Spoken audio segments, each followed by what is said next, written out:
Good afternoon to everybody, and thank you for being here for the presentation of my thesis, which title is Sharing the New Luxury, a conceptual model of the feasibility of sharing economy for the luxury industry. So a few years ago, I've learned about the existence on the concept of boat club, where the boat club is here intended as an organization that allows members to navigate without the need to buy a boat. It means that a customer would pay for a membership that allows them to access club's boats, while the boat clubs keeps the ownership of boats and also take care of the maintenance, the docking fees and insurance in all the expenses for the maintenance of the boats. And generally reservation, check-in, check-out and rating pass through a digital platform. So from this explication, you can understand that we are in the framework of sharing economy. And also talking about boats, so the boating industry is part of the larger luxury industry. Interest of this concept, the confirmation of the interest of this concept came from the fact that in the last 5 years, the two largest boat manufacturers worldwide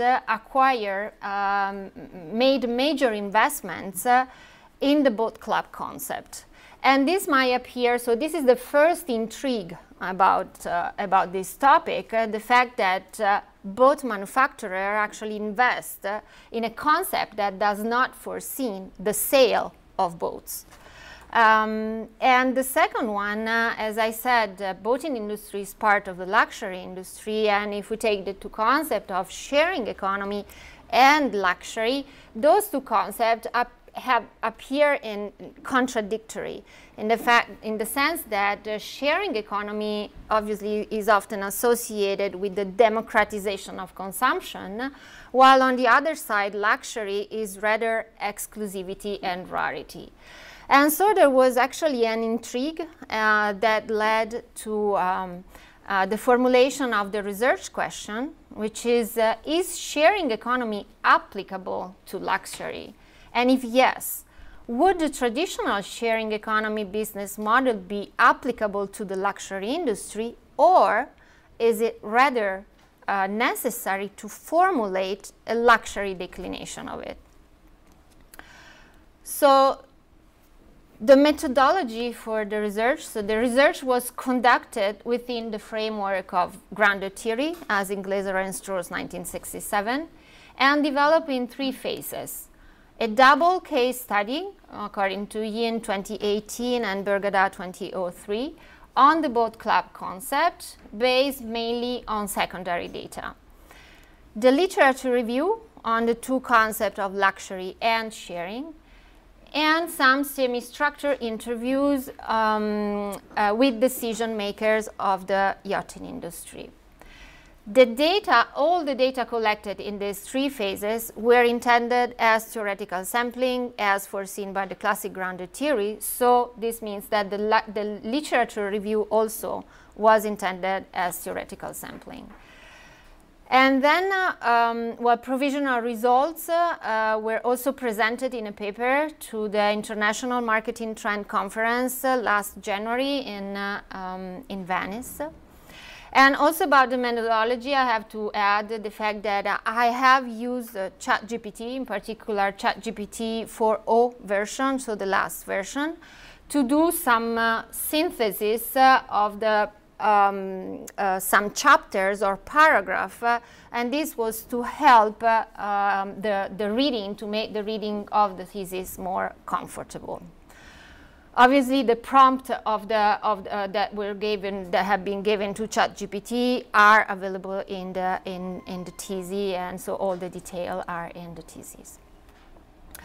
So about the first phase, the case study, it was a double case study on the two major players on the boat club, namely Freedom Boat Club, that was founded in 1989 in the United States and acquired in 2019 by the American Brunswick Corp. And then Your Boat Club that was founded in 2010, still in the United States, but were partially acquired by the French Groupe Beneteau in 2021. And also, to complete the case study, there was also an overview of other forms of share boating, in particular rental, charter, boat fractioning, and boat management. So the open coding of the collected observables were analyzed through the prism of value. And so they were clustered for this first phase. They were clustered according to the beneficiaries of values, namely the users, the organization, and the share value. About the literature review, so phase 2, as I said, it regarded the two concepts of luxury and sharing economy. So luxury was intended as a field, as in Bourdieu, 1979. And obviously the analysis was concentrated in identifying the major attributes of luxury as high price, quality, exclusivity, rarity, heritage and innovation, the dream, the human touch, and the excellent service. And then also it was important to understand the concept of conspicuous consumption that was firstly introduced by Veblen in 1899, but obviously developed furthermore, particularly by Roux in 2009, but also again by Bourdieu. And but also the more recent concept of unconspicuous consumption, in particular with the contribution of Eckhart and Bardi. It was interesting also and useful to analyze the contribution of Belk, in particular 2007, but not only, about the extended self and the identification with the self. About sharing economy, so sharing economy is a platform-based, access-based consumption model. And so the contribution of Professor Sundara Rajan with his book in 2017 was obviously really interesting for the research, but I also had the chance to discuss the matter with Professor Sundara Rajan of the New York University that kindly accepted to discuss that with me. To understand sharing economy is important to place it in a societal context. And I found that the liquid modernity, as in Bauman 2000, really contextualized this phenomenon. Obviously the prosumer, because well, the sharing economy foreseen a co-creation of value, so there's this double function, this double position of the consumer. Well, it is a platform-based model that foresees temporary access. Obviously there's no ownership, so the transaction doesn't imply the passage of property of a good. And the object share is often the experience.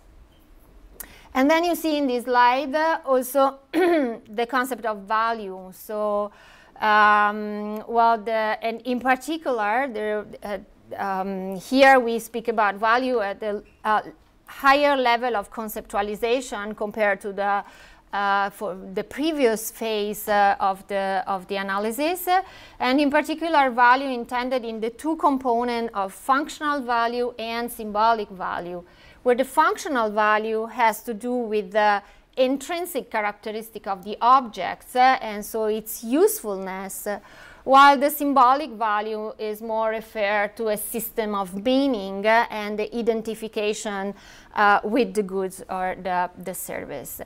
And according to the two concepts that you see here, obviously the symbolic value is crucial for luxury, whether the functional value is more relevant for sharing economy. So this slide is, well, the picture that you see here was part of the process and is here to show how the two concepts of luxury and sharing were processed during this work. And this is important because, as I said, the literature review was intended as theoretical sampling as foreseen by the Glandler theory, meaning that the two concepts were not analyzed separately, otherwise it would fall in a descriptive framework, which wasn't the case. But what was important here, it was to compare them in order to make emerge the latent patterns or the relationship.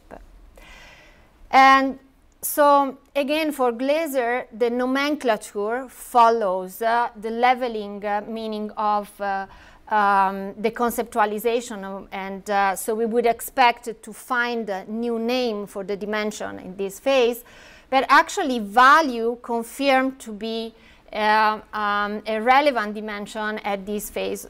He also, even though at a further conceptual level, and in particular with the identification of the dimensional of functional, economic, symbolic, and experiential values that were used to cluster all the observables that were identified in this phase. And then the third phase was that of long interviews with industry decision makers based on flexible interviews. So this allowed a further conceptualization of the fourth dimension, and in particular, from the coding of the functional dimension emerged the category of autonomy, while for the coding of the symbolic dimension, the category of materialism. While the two dimensions of the economic factor and experience maintain their relevance. So the further conceptualization of the fourth dimension that I showed you in the previous slides led to the identification of the core concept of the feasibility of the sharing economy for the luxury industry and the identification of the four conceptual axes: economic factor, autonomy, materialism, and experience. So these four axes are fundamental to understand the sharing economy. Economic factor is the main reason often for share. Autonomy, well, as sharing is a platform-based model, and platforms are most of the time digitalized, so the digitization allows always a greater level of autonomy, which has advantages from a functional and from an economic point of view. As far as materialism, so materialism is here important to reflect on the fact that well, there's no exchange of goods, so it's an access-based, and so that actually the transaction is rather concentrated on experience. But what about luxury? Well, if we think about luxury sharing and that what emerged from, in particular, the interviews, the economic factor, it is still important, but obviously the luxury sharing cannot be a cheap version of luxury, otherwise it would totally lose its interest for the luxury industry. Rather, economic factor had to be understood as an economic benefit and a matter of convenience. So as far as autonomy, so this is more difficult because even though autonomy is welcome and also within luxury, because for example it is important for a factor as privacy, which is really important for luxury customers and also for functionality. What is important to understand is that autonomy cannot go to the detriment of the human touch and excellence in service which characterize the luxury industry. So just think an example, if you take like a luxury boutique or a luxury hotel and the equivalent in the mainstream market, you would see that the ratio between staff per customer, it's much higher in the case of luxury. So this is something that so autonomy cannot go to the detriment of the human factor. And as far as materialism, so the research revealed the fact that materialism is still an important concept for the luxury industry. But materialism is not just a matter of legal ownership, because it's a matter, the legal ownership can also be integrated by what is called like a psychological ownership that can pass through the extended self and the identification with the goods and the engagement of the user, of the customer, with the good or a service. So obviously the experience, that is the fourth conceptual axis, is really functional for this conceptual axis of materialism, because it could enhance some elements, like for example familiarity on control over the goods, that could help to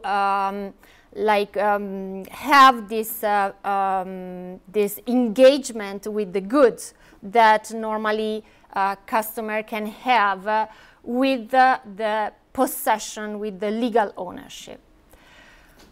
So finally, the study confirmed the feasibility of sharing economy for luxury industry. Nevertheless, a luxury declination of sharing economy appears necessary. And so in relation to the concept of sharing economy, latent pattern between conceptual axes allowed the emergence of a theory for sharing luxury. And the theory is based on the relationship of these four conceptual axes, in the sense that economic status and experience have a direct relationship with the mainstream sharing economy, whether autonomy and materialism have a reverse relationship with the traditional model of the sharing economy.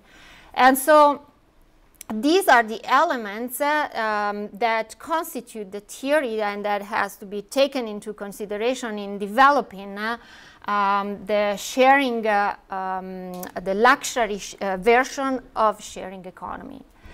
And so as far as managerial contribution, the emergent theory revealed so the feasibility and relevance of sharing economy for the luxury industry through a luxury declination of it that is based on the four conceptual axes that I just showed, with the relationship that I show you. And so this means that it is possible so to formalize a model that is immediately applicable both for the conceptualization of new platform, but also that can also be integrated in existing ones. And what is important here is that in grounded theory, the formalization of the theory was found to retain its legitimacy at both substantive and formal level, thus maintaining its relevance for the yachting industry, but also with a higher level of formalization of the luxury industry. Furthermore, as requested by Beaulieu and Calicat 2020, the legitimacy of the model is maintained at the managerial level, as was evidenced by some field exchange that I had in the final phases of the research.